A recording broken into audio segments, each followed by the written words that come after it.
Verse 5, chapter 12. क्लेशोऽधिकतरस्तेषाम् अव्यक्तासक्तचेतसाम् अव्यक्ता हि गतिर्दुःखम् देहवद्भिर्वाप्यते.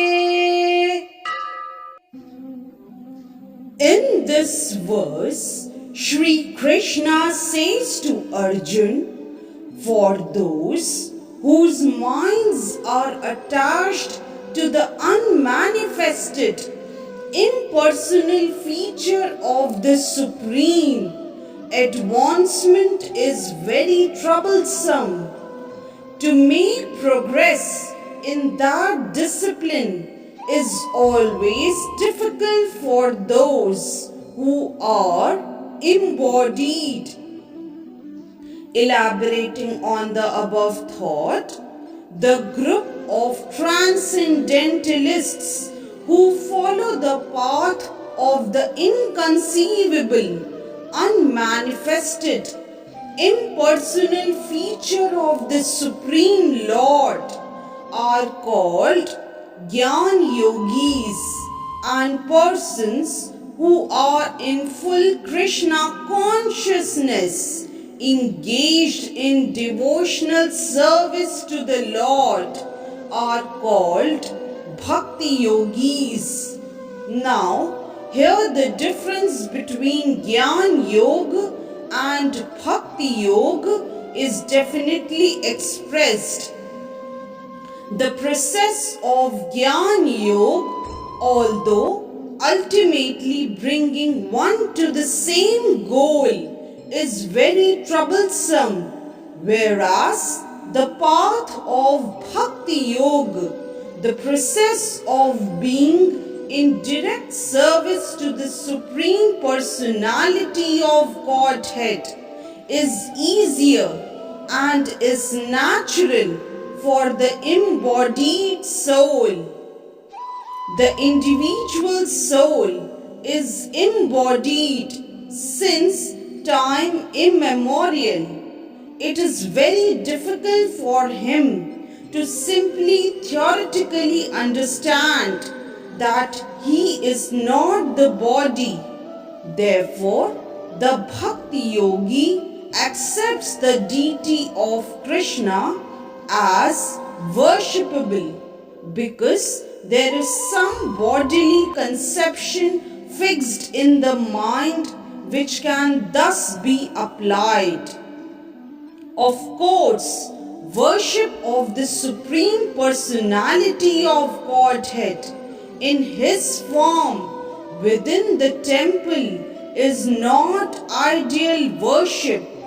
There is evidence in the Vedic literature that worship may be sagun or nirgun, of the Supreme possessing or not possessing attributes.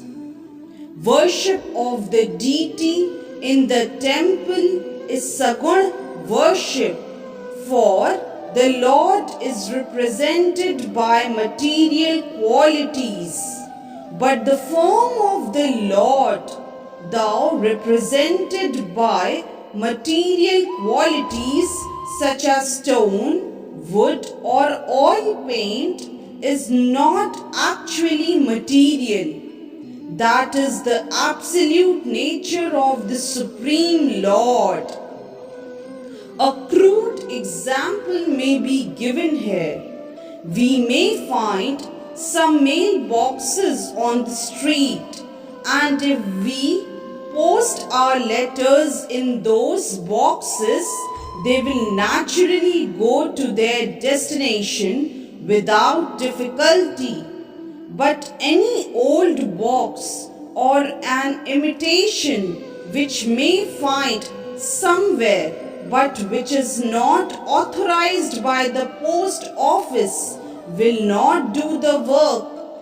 Similarly, God has an authorized representation in the deity form, which is called Archa Vigraha.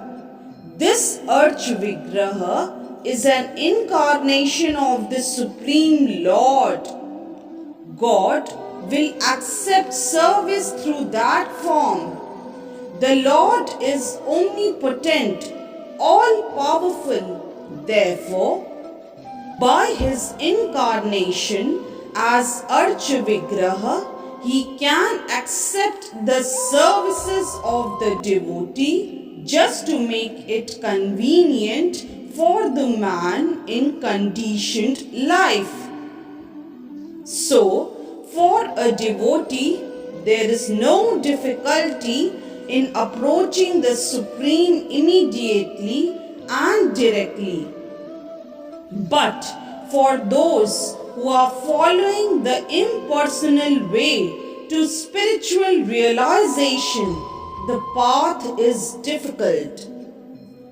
They have to understand the unmanifested representation of the Supreme through such Vedic literatures as the Upanishads, and they have to learn the language, understand the non-perceptual feelings, and realize all these processes. This is not very easy for a common man. A person in Krishna consciousness engaged in devotional service simply by the guidance of the bona fide spiritual master, simply by offering regulative obeisances unto the deity, simply by hearing the glories of the Lord, and simply by eating the remnants of foodstuffs offered to the Lord, realizes the Supreme Personality of Godhead very easily. There is no doubt that the impersonalists are unnecessarily taking a troublesome path with the risk of not realizing the absolute truth at the ultimate end. But the personalist, without any risk, trouble, or difficulty, approaches the Supreme Personality directly. A similar passage appears in SrimadBhagavatam. It is stated there that if one ultimately has to surrender unto the Supreme Personality of Godhead, this surrendering process is called bhakti, but instead takes the trouble to understand what is Brahman and what is not Brahman, and spends his whole life in that way, the result is simply troublesome.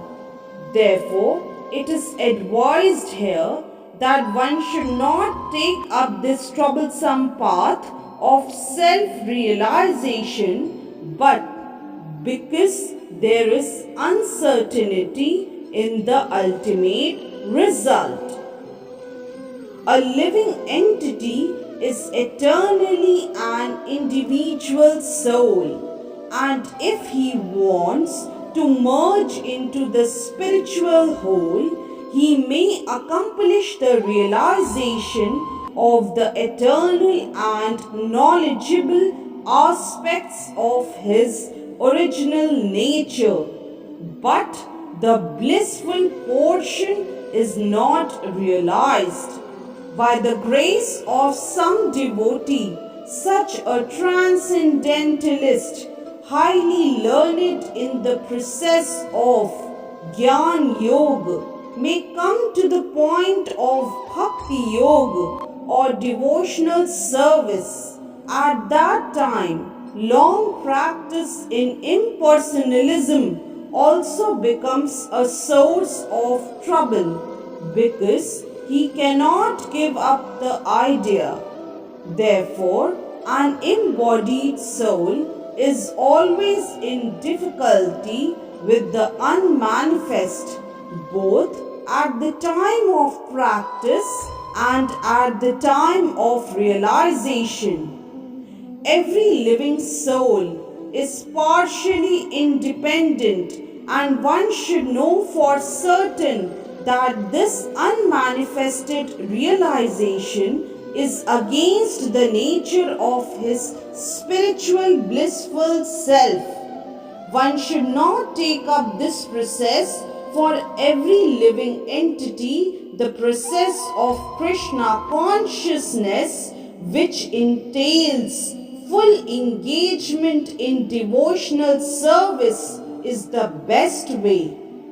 If one wants to ignore this devotional service, there is the danger of turning to atheism.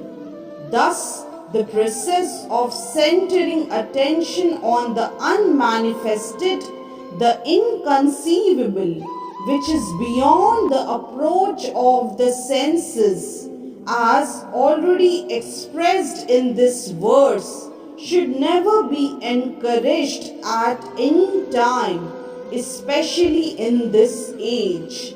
It is not advised by Lord Krishna. Hence, verse 5 of chapter 12 is explained. Hare Krishna. If you like today's video, please do like, share, subscribe and comment on the channel Mystic Faith.